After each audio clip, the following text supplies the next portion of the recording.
Right, we have a quick news update for you guys from inside the Tory party. We all know Andrew Bridgen, one of the top Tory MPs, Brexiteer, who campaigned to get Brexit done against Theresa May's deals, and it was, obviously those days, dramatic days in Parliament. Now, we recently had the vote of no confidence in Boris Johnson that was held by the 1922 committee, which is the trade union of the parliamentary party for the Conservative Party, and they have the elections coming up. And Andrew Bridgen is now putting his name forward for this election to on the platform of changing the rules so we could have another vote of no confidence in Boris Johnson following last night's by-election results and everything else that's happening. This is what you have to say to Tom Harwood on GB News. And I'm going to put my hat in the ring on a manifesto of rule change.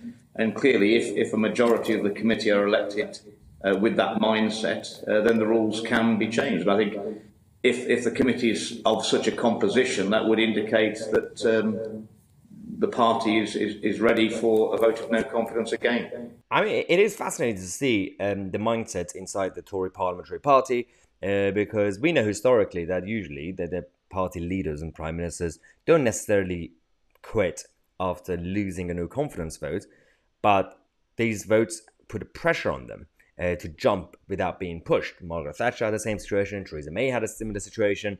So I'm guessing as an attempt, the rebels are thinking, if we just bring in another vote, even if we don't win, but it gets close, then that's good enough to put pressure on Boris Johnson to get the ministers from the cabinet to go and have a chat with him and say, it's time to go.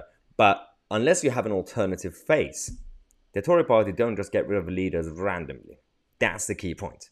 Theresa May was gotten rid of because Boris Johnson was already the replacement. Of course, then he was challenged by Jeremy Hunt and all the other idiots. But if you don't have an alternative face ready, then it is quite tough to get rid of Boris. But it is a tough situation for the Westminster bubble at this point anyway. But it's a classic Westminster rumours and gossipy stories that the Westminster Hags are obsessed with. So we're going to come back in half an hour. We're going to give you some updates on Lord David Frost and also Ukraine. So subscribe to the channel on my Tousi, and we are the media.